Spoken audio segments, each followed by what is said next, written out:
ত্রিপুরায় বর্তমান যুব সমাজকে ধ্বংসের মুখে ঠেলে দেওয়া মাদক কারবারের পেছনে স্বয়ং বিজেপির একাংশ নেতা জড়িত রয়েছেন বলে অভিযোগ করে জানালেন যুব কংগ্রেস সভাপতি নীলকমল সাহা।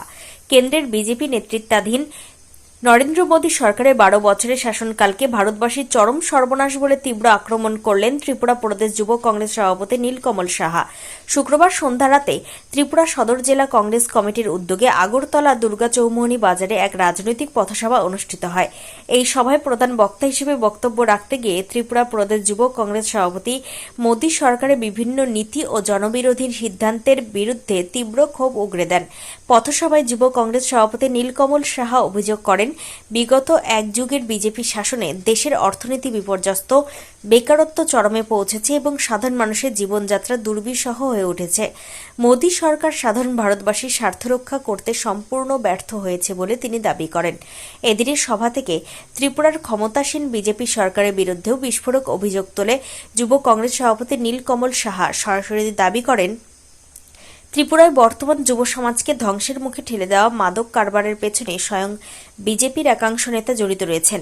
শাসক দল বিজেপির কিছু নেতার প্রত্যক্ষ ও পরোক্ষ মদতেই ত্রিপুরায় মাদকের রমরমা কারবার চলছে।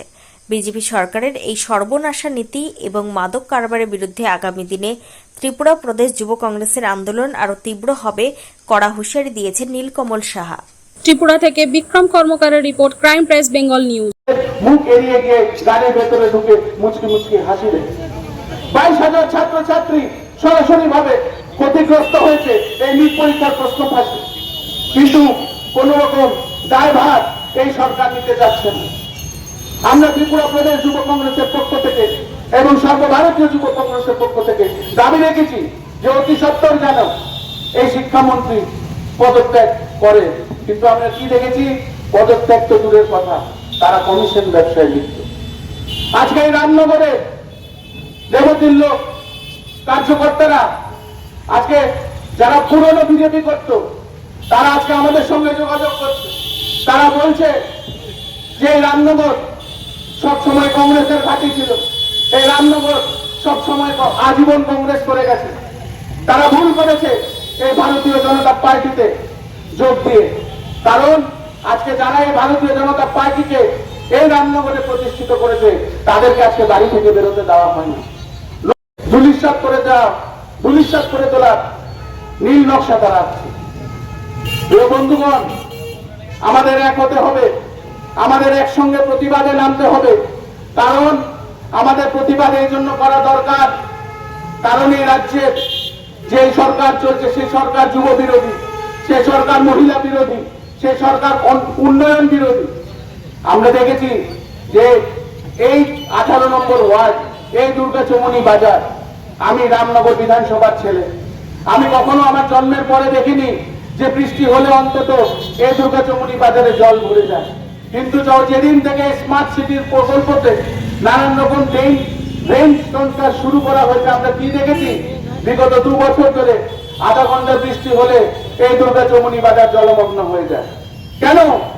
কোথায় ভুল হচ্ছে? কোথায় কোন টেন্ডারে কমিশন কোন খাওয়া দিচ্ছে? আমরা বুঝতে হবে যে দিনের পর দিন এই সরকার যেভাবে এই রাজ্যটাকে নেশার দিকে নিয়ে চলে যাচ্ছে, এই রাজ্যের প্রত্যেকটা বেকার আজকে নেশার দিকে আকৃষ্ট হচ্ছে। এই রামনগরে 2 দিন পরে পরে আমরা দেখি যে নেশার ব্যবসায়ীরা আনাচে কোনাচে নিজের দোকান খুলে বসেছে। যুবক ছেলেরা, এই প্রজন্মরা আজকে নেশায় আবদ্ধ। কেন হবে? আমরা শুনেছি মুখ্যমন্ত্রী এক সরকারি মঞ্চে থেকে বলেছি যে নেশা ব্যবসায়ীর সঙ্গে কারা যুক্ত। তো উনি যে আপনি যদি জানেন যে নেশা ব্যবসায়ীর সঙ্গে এই রাজ্যের কারা যুক্ত, আপনি কেন তাদেরকে পুলিশের হাতে তুলে দিচ্ছেন না? সে নামগুলো কেন প্রকাশ করছেন না? তার একটাই জবাব আমার বন্ধুগণ, এই নেশা ব্যবসায়ীর সঙ্গে এই রাজ্যের এই ভারতীয় জনতা পার্টির কিছু সংখ্যক নিমকি নেতারা সরাসরি ভাবে যুক্ত আছে। এটা আমার কথা না, আমরা দেখেছি, আমরা মিডিয়াতে দেখেছি। যারাই আজকাল নেশা সামগ্রী নিয়ে ধরা পড়ে, হয়তোবা সে মন্ডলের ভাতিজা, হয়তোবা সে মন্ডলের সভাপতির ভাই, হয়তোবা সে মন্ডলের সভাপতির বোন। এবং সবচেয়ে দুঃখকর ব্যাপার, আজকাল দেখছি যে রেলওয়ে স্টেশনে পুরুষের থেকে রেখে পয়সার বিনিময়। তার একটাই জবাব যে অর্থনৈতিক ভাবে মূল্য বৃদ্ধির জন্য এই রাজ্য আজকে গ্রস্ত হয়ে রয়েছে। এর চাপ দেওয়া হচ্ছে, সেই চাপ মানুষ দিতে পারছে না, তাই আজকে একটা মহিলা তার নিজের বাচ্চাকে বিক্রি করে দেয় পয়সার বিনিময়ে। এই কেমন রাজ্য, এই কেমন সরকার? এই সরকার দেখতে আমরা কখনোই এই সরকারকে গদিতে বসাইনি, কিন্তু আমরা কি দেখি, যখনই মেয়রের সঙ্গে আমাদের দেখা করতে হয়, যখনই ওনার সঙ্গে আমরা এই রাজ্যের রাস্তাগুলোকে ঠিক করার দাবি জানিয়ে ওনার থেকে ডেপুটেশনের সময় যায়, উনি বারবার এড়িয়ে যায়। উনি বারবার এড়িয়ে যায় কারণ ওনার জানেন যে সিস্টেমে এই ড্রেনগুলো স্মার্ট সিটির আন্ডারে বানানো হচ্ছে সেগুলো টেকনিক্যালি ঠিক না। তিনি জানেন যে দুদিন পরে আবার সেই ভুল টেকনিকের জন্য আবার সেই রিটেন্ডার করবে, আবার সেই কিছু সংখ্যক কমিশনের ব্যবসায়ীরা পকেটে ঢোকাবে পয়সা এবং আবার সেই ড্রেন ভাঙা হবে, আবার বানানো হবে। আমাদের বুঝতে হবে বন্ধুগণ, আজকে যদি আমরা আমাদের প্রজন্মকে, আমাদের ভবিষ্যৎকে না ঠিক করি, না সার্ভাইভ করাতে পারি, তাহলে হয়তো অনেক দেরি হয়ে যাবে।